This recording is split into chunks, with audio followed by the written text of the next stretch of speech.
प्रबोधन दिशा न्यूज मध्ये आपले स्वागत। नव्या युगाची नवी दिशा देणारी प्रबोधन दिशा न्यूज। राव हिंदीमध्ये आपली प्रतिक्रिया देत होते आणि त्यांनी जे म्हटलं ते बरोबर आहे की निवडणुका डोळ्यासमोर ठेवून हा अर्थसंकल्प मांडलेला आहे। काल परवाकडेच राज्यातल्या काही जिल्ह्यांना अवकाळीचा फटका जसा बसला तसं महाराष्ट्रातल्या संकटात सापडलेल्या शेतकऱ्यांना आणि एकूणच महाराष्ट्राला या घोषणांच्या पावसाचा अवकाळी पावसांचा फटका बसेल की काय अशी भीती आहे। याचं कारण असं विकास योजनांच्या नावाखाली लाखो करोडो रुपयांच्या योजनांची घोषणा झालेली आहे। प्रत्यक्षात मात्र शेतकरी जो एक आक्रोश करतोय त्या शेतकऱ्याच्या पदरात काहीच पडलेलं नाहीये। आणि या सरकारचा गेल्या 1.5-2 वर्षाचा कारभार आपण पाहिलात तर विशेषतः मी मुंबईपुरतं जरी बोललो तरी मुंबईमध्ये रस्ते घोटाळा आहे, आणखीन काही सगळे घोटाळे आहेत। टेंडरवरती टेंडर हे लोक काढतात, म्हणजे टेंडर काढल्यानंतर आम्ही त्यातला घोटाळा बाहेर काढतो, मग ते टेंडर रद्द करून पुन्हा नव्याने टेंडर काढतात। प्रत्यक्षात काम काहीच होत नाही। आणि म्हणूनच मला असं वाटतं की आजचा हा काय त्यांना ते म्हणतात स्वतःच्या सरकारला महायुती सरकार, या युतीच्या सरकारचा अंतरिम अर्थसंकल्प म्हणजे यांचे कॉन्ट्रॅक्टर मित्र जोमात आणि शेतकरी कोमात असा हा अर्थसंकल्प आहे। कारण अंगणवाडी सेविका, आशा वर्कर्स या संपावरती आहेत, त्यांच्या मागण्यांकडे लक्ष दिलं जात नाही। जे शासकीय रुग्णालय आहेत त्याच्यामध्ये पाहिलं आपण की डॉक्टरांच्या विना, उपचाराविना, औषधाविना गेल्या वर्षभरात मृत्यू घडलेले आहेत, तिकडे लक्ष दिले गेले नाहीयेत। पण नवीन शासकीय विद्यालय, नवीन हॉस्पिटल, बेड्स वाढवणार या अशा काही ज्या घोषणा आहेत त्या बघितल्यानंतर रस्त्यांच्या, नवीन रस्त्यांच्या घोषणा, पहिल्या ज्या घोषणा आहेत त्यांचं काय झालं याचा पाठपुरावा कुठेच दिसत नाहीये। मात्र नवीन घोषणा करायच्या आणि मृगजळाचा पाठलाग करायला लावायचं असं या एक सरकारचं धोरण दिसतंय। हिंदी में जानना चाहिए जो बजट पेश किया गया है, कौन सी ऐसी नई घोषणा है जो लगता है कि ध्यान में रखते हुए मराठी मध्ये एक पहिले मराठी में बात करतो। नाही, मराठी भाषणाबद्दल उल्लेख तसा केला गेलेला नाहीये। शिवरायाच्या गडकिल्ल्यांबद्दल जे आम्ही धोरण घेतलं होतं त्याचाच त्यांनी पुनरुच्चार केला। मात्र वाजत गाजत माननीय पंतप्रधान मोदीजींच्या हस्ते जे शिवस्मारकाचं जलपूजन झालं होतं ते कधी पूर्ण होणार याची गॅरंटी कोणीच घेत नाहीये, कारण त्याचं जलपूजन हे मोदीजींच्या हस्ते झालेलं, पण ते पूर्ण करण्याची गॅरंटी कोण घेणार त्याच्याबद्दल एक अक्षर सुद्धा नाहीये। नव्यान म्हणजे पाठचं पुढचं पाठचं सपाट असा अर्थसंकल्प आहे की काय?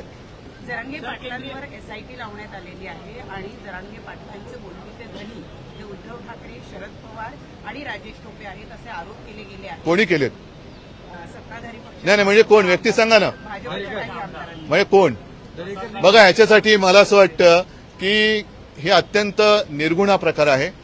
ज्या वेळेला जरांगे पाटील आंदोलनाला बसले होते त्या काळामध्ये, म्हणजे आपलं 1 ऑगस्ट होतं ना आपलं इंडिया बैठक झाली, त्याच दिवशी त्याच्या संध्याकाळी त्यांच्यावरती निर्गुण लाठी हल्ला झाला, अश्रुधूर सोडले, छऱ्यांच्या बंदुका सुद्धा त्यांच्या सुद्धा गोळ्या झाडल्या गेल्या होत्या। पवार साहेब स्वतः गेले होते, मी सुद्धा गेलो होतो, महिलांची डोकी फोडली होती। संपूर्ण म्हणजे जणू काय हे अतिरेकी घुसलेत अशा पद्धतीने त्यांना वागवलं गेलं।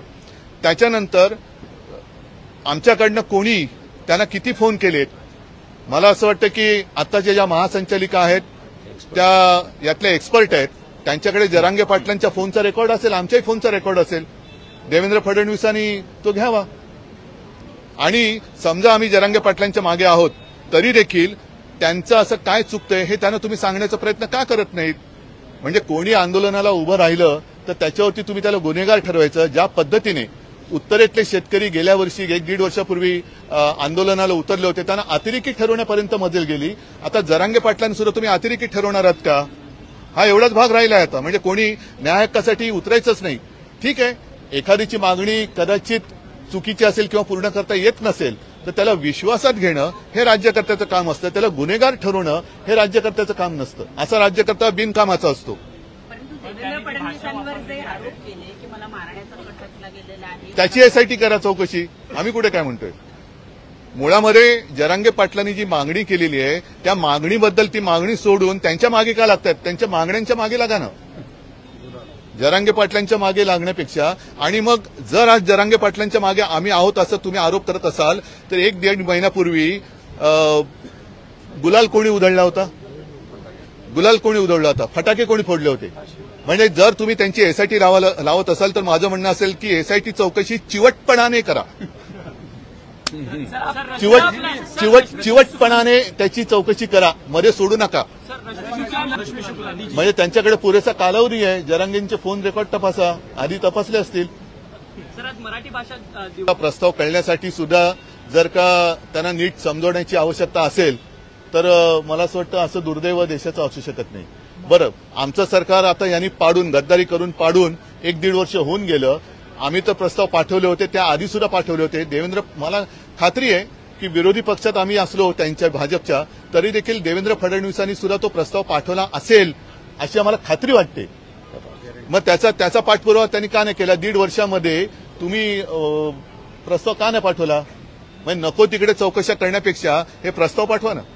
सर, हिंदी में जानना चाहेंगे आज का जो बजट पेश हुआ? नहीं, आज का बजट जो है वो जैसे मैंने कहा कि सिर्फ चुनाव को सामने देखते हुए उन्होंने घोषणा की है.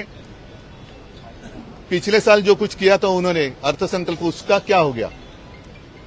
उसके बारे में कुछ सामने नहीं आया.